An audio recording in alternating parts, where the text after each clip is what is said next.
kepada kita semua, saudara-saudara yang terkasih. Pada hari ini bersama dengan saya, Pastor Christian Lumban Gaul Kapusin, kita akan merenungkan perikop Injil Lukas bab 10 ayat 1 sampai 9. Kemudian daripada itu, Tuhan menunjuk 70 murid yang lain, lalu mengutus mereka berdua-dua mendahuluinya ke setiap kota dan tempat yang hendak dikunjunginya.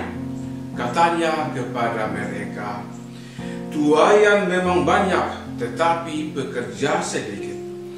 Karena itu, mintalah kepada Tuhan yang mempunyai tuaian, supaya ia mengirimkan pekerja-pekerja untuk tuaian itu. Pergilah, sesungguhnya aku mengutus kamu seperti anak domba ke tengah-tengah serigala. Janganlah membawa pundi-pundi atau bekal atau kasut, dan janganlah memberi salam kepada siapapun selama dalam perjalanan. Kalau kamu memasuki suatu rumah, katakanlah lebih dahulu, damai sejahtera bagi rumah ini. Dan jikalau di situ ada orang yang layak menerima damai sejahtera, maka salammu itu akan tinggal atasnya. Tetapi jika tidak, salammu itu kembali kepadamu. Tinggallah dalam rumah itu, makan dan minumlah apa yang diberikan orang kepadamu, sebab seorang pekerja patut mendapat upahnya. Janganlah berpindah-pindah rumah. Dan jikalau kamu masuk ke dalam sebuah kota dan kamu diterima di situ, makanlah apa yang dihidangkan kepadamu, dan sembuhkanlah orang-orang sakit yang ada di situ, dan katakanlah kepada mereka, kerajaan Allah sudah dekat padamu." Demikianlah sabda Tuhan. Saudara-saudari terkasih dalam Kristus, bertepatan dengan peringatan wajib Santo Timotius dan Titus, pada hari ini kita merenungkan Injil yang baru disampaikan kepada kita pada hari ini. Perikop Injil yang disampaikan kepada kita berkisah tentang perutusan para murid untuk mewartakan kerajaan Allah. Selain mengutus para rasulnya, dalam perikop Injil ini dikisahkan bagaimana Yesus mengutus 70 murid yang lain. Angka 70 di sini mau menunjukkan bahwa ada memang 70 murid lain yang dipersiapkan oleh Yesus. Akan tetapi, angka ini juga boleh kita pahami sebagai angka simbolik yang berkaitan dengan kesempurnaan, kepenuhan, dan mau menyatakan bahwa semua orang yang percaya kepada Tuhan, murid Yesus, akan diutus oleh Yesus.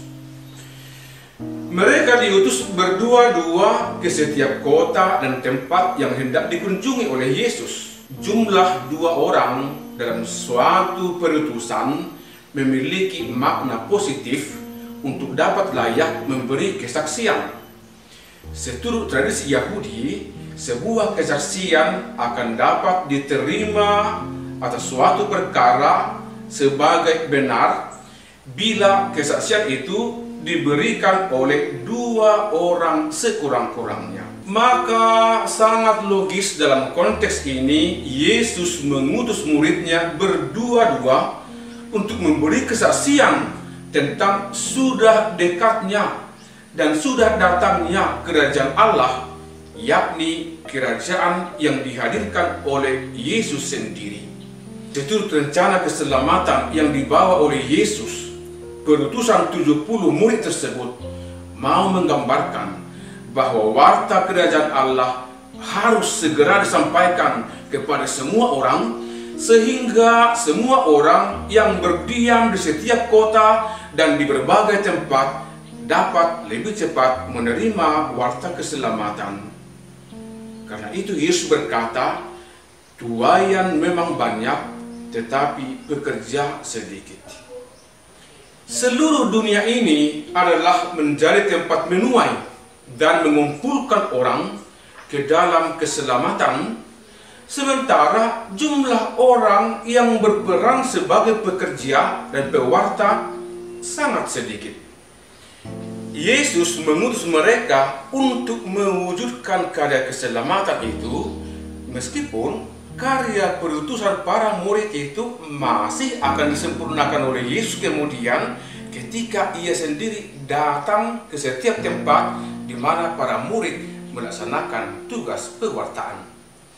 Tentu sebelum diberi tugas penting itu, Yesus sudah mengajari para murid tentang kerajaan Allah. Mereka sudah mengerti kerajaan Allah dan sudah masuk ke dalamnya. Bekal para murid kiranya sudah memadai. Dengan demikian, mereka sudah layak dan pantas diutus dan terlibat dalam karya pewartaan. Karena itulah Yesus yakin mengutus mereka dan berkata, "Pergilah, sesungguhnya aku mengutus kamu seperti anak domba ke tengah-tengah serigala." Ini menggambarkan bahwa tugas para murid bukanlah mudah. Mereka harus siap menghadapi rintangan dan berani memikul tanggung jawab yang amat besar. Dalam melaksanakan tugas perutusan tersebut, Yesus menggariskan beberapa syarat yang harus dituruti oleh para murid. Mereka dilarang membawa pundi-pundi atau bekal atau kasut, dan tidak memberi salam kepada siapapun selama dalam perjalanan. Ini mau menekankan bahwa para murid harus menggantungkan diri mereka kepada penyelenggaraan ilahi. Tugas yang mereka lakukan adalah bukan mengandalkan kekuatan dan apa yang ada pada mereka, melainkan harus mengandalkan kuasa Tuhan. Mereka harus memiliki sikap berharap dan menyerahkan diri pada tuntunan Tuhan. Mereka harus fokus pada karya keselamatan dan Tuhan akan memelihara mereka serta tidak membiarkan mereka kekurangan apapun. Syarat lain yang mereka harus turuti adalah memberikan salam damai sejahtera ketika mereka sampai di tempat yang mereka tuju. Mereka harus tinggal di suatu rumah, menerima apa yang tersedia dalam rumah dan tidak berpindah-pindah rumah. Dengan sikap demikian, mereka akan tetap fokus dalam karya perutusan dan tidak sibuk dengan hal-hal yang menyenangkan diri sendiri.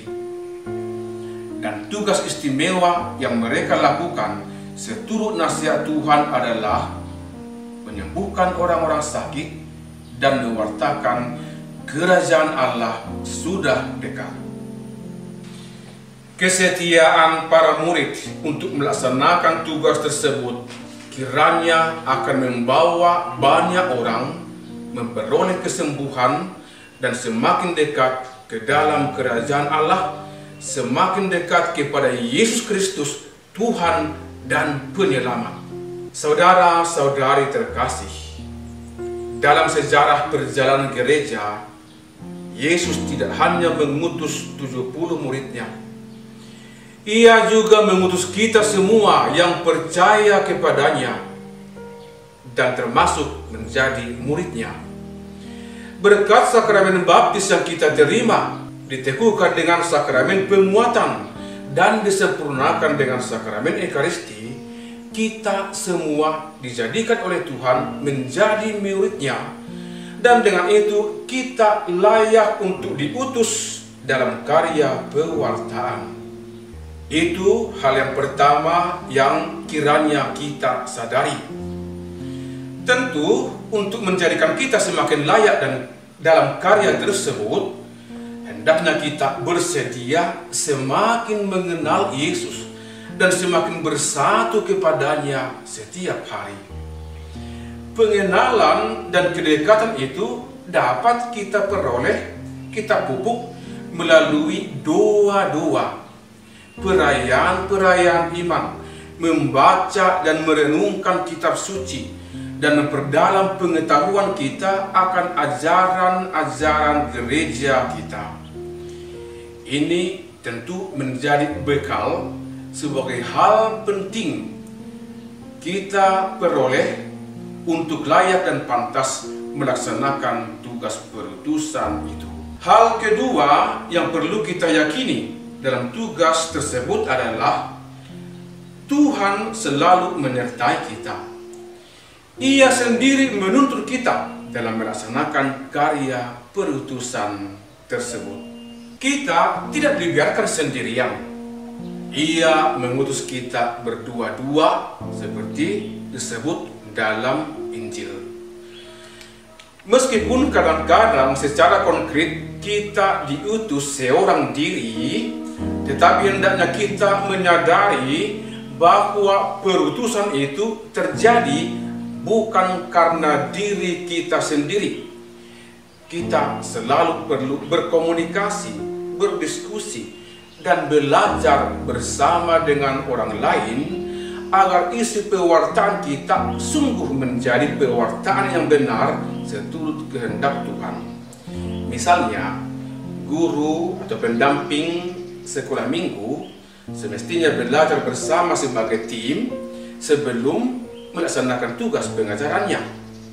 Demikian contoh lain, seksi katekese juga hendaknya belajar dan berdiskusi bersama sebelum melaksanakan tugasnya di tengah umat. Demikian juga kelompok kerasulan yang lain yang ada dalam gereja kita. Hal ketiga yang perlu kita pegang adalah fokus akan karya perutusan. Tuhan menghendaki kita untuk fokus dalam karya.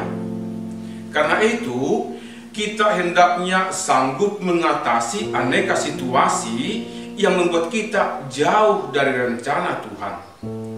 Kita menyadari hal ini sebagai suatu yang tidak gampang karena kita sering memiliki harapan dan keinginan pribadi. Tetapi dalam rencana Tuhan, seorang yang diutus itu kiranya dapat fokus pada tugasnya dan memiliki dedikasi yang istimewa. Butuh persiapan hati, butuh konsentrasi, serius dalam pelayanan yang dikehendaki oleh Tuhan. Dengan hal-hal demikian, kita akan dapat membawa kesembuhan dan keselamatan bagi banyak orang, dan kerajaan Allah akan semakin nyata hadir dalam kehidupan kita. Marilah menimba kekuatan dan rahmat dari Tuhan dalam perjalanan hidup kita sebagai murid Tuhan. Santo Timoteus dan Titus yang kita kenang pada hari ini telah memberikan contoh konkret menjadi tiruan bagi kita bagaimana menjadi murid Tuhan yang siap untuk diutus. Pace e bene, Tuhan memberkati.